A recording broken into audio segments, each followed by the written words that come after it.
మనకు అచ్చిందని కూడా కోసుకొని తినే ధరలు ఉన్నారు. ఒకసారి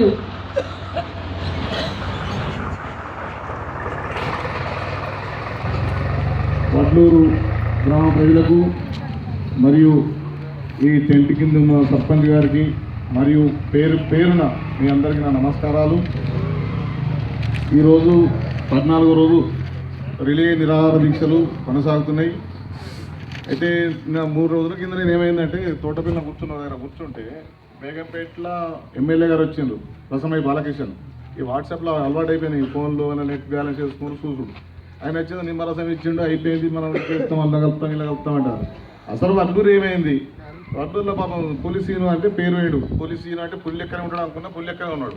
ఈ పులిడ కూర్చున్నాడు అన్ని అంటే కొంచెం పులి ఏం చేస్తున్నాడు, అటు పోవాలి, పోయి చేస్తే గట్టి ఉంటుంది. అయితే ఇంకోటి ఏంటంటే ఇప్పుడు ఇంతకుముందు భాస్కర్ అన్నట్టు జడ్పీటీసీ తోటపల్లి అని తెలుసు, వడ్లూరు జడ్పీటీసీ తల్లి శరత్రావు, తల్లి హరీష్ రావు తోటపల్లి, తల్లి శరత్రావు అంటే హరీష్ రావు అంటే శరత్రావు అంటే తోటపల్లి కదా,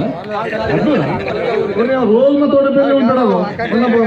మా బస్సు గారు మొన్న ఏమైందంటే మొన్న మా ఊళ్ళో ఒకటి గ్రామ పంచాయతీ అలా పెట్టారు. మా ఊరు కూడా మా కరీంనగర్ జిల్లాలో ఉండాలి, మండలం కావాలని పెట్టారు. అయితే మండల కావాలని పెడితే మా ఊళ్ళో పిల్లగాలు ఉంటారు కదా, ఎవడో అంటు పెట్టిండు, గ్రామ పంచాయతీలో కుర్చీ కాలిపోయింది. ఈ శరత్రావు కూడా ఏం చేసిండు, కోపానికి ఎత్తాడు కదా. ఇప్పుడు ఇవాళ కేసులు 9 మంది ఇవాళ రేపు పట్టుకోపోతారు. పుణ్యం కట్టుకుంటాడు మా ఊళ్ళో, మీ ద్వారా పెద్ద పుణ్యం కట్టుకుంటాడు. తోటపల్లి అని మా అటు సీతారామస్వామి అని 20 ఏళ్ళ నుంచి నేను గుడి కడతాను. మొన్న హరీష్ రావు గారి పుణ్యానికి రంగులు వేసిండ్రు. ఓకే, ఆ ఊళ్ళో పుట్టిండు, నా క్లాస్మేటే, మంత్రి నా క్లాస్మేట్, ఆయన క్లాస్మేట్లో. ఈనాడికి వచ్చిండు, తోటపల్లి గుడి చుట్టూ, బడి చుట్టూ, ఇటు అటు పాట గోడలు కూడా తిరుగుతాడు. అరే ఉన్నూళ్ళకి ఇంత పెద్ద సమస్య ఉన్నది నీ ఊళ్ళే, ఎప్పుడన్నా మండలం వస్తే ఇంకొక గన్నేవరం పక్కన పంపుతాడు ఎవడన్నా. వీడు వచ్చిండు, వచ్చేసి ఆడవేంటి గన్నేవరం ఏంటన్నా, వీళ్ళు వాట్సాప్లో పెట్టారు. ఎస్ఐ వచ్చి, ఎంఆర్ఓ వచ్చి, ఎండిఓ వచ్చి, ఎమ్మెల్యే వచ్చి, నేను రాత్రి మార్చిన, రాత్రి గన్నేవరం తీసుకొచ్చిన చెప్పుకుంటాను. ఇదేం గమ్మతి, అట్లూరు బేగం పెట్టి నీ ఊరు నిడిచిపెట్టి కాడ మాత్రం ఆడ చెప్పుకుంటే మాకు అందుకే చాలా బాధ అనిపిస్తుంది. మా వైఎస్ఆర్ పార్టీ తరఫున మేము చెప్పేది ఒకటే, మీరు ఎక్కడికి రమ్మంటే అక్కడికి లాఠీలు బట్టి కొట్టిన రమ్మంటే వస్తే మేము ముందుంటాం. అయితే మాది అధికారంకు వస్తే మాత్రం మా పార్టీ ఫస్ట్ అంటే అంత దూరం అయితే ఈ మధ్య 2 నెలల కథం చేద్దాం, వస్తే మాత్రం 100% మీకు సపోర్ట్ ఉంటాం. అదే మీరు అనుకుంటారు ఎప్పుడు వస్తాడో ఏమవుతాడో, అంతకన్నా ముందు మేము చెప్తున్నాం.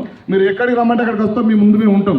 తోటపల్లి కదా, ఈయన చేస్తాడు, ఆయన చేస్తాడు, ఆయన పోయి ఇక్కడ ఉంటారు కొంతమంది. వాళ్ళు ఎవరెవరు వచ్చిండు, పలానోడు వచ్చిండు, నువ్వు ఇంటి దగ్గర నుంచి ఇంటి ముందు చేస్తా, అట్లా అయింది, ఇట్లా చెప్పేటలు ఉంటారు. చెప్పేటలు మనకు ఊరే పీగిందిరా బిడ్డ అంటే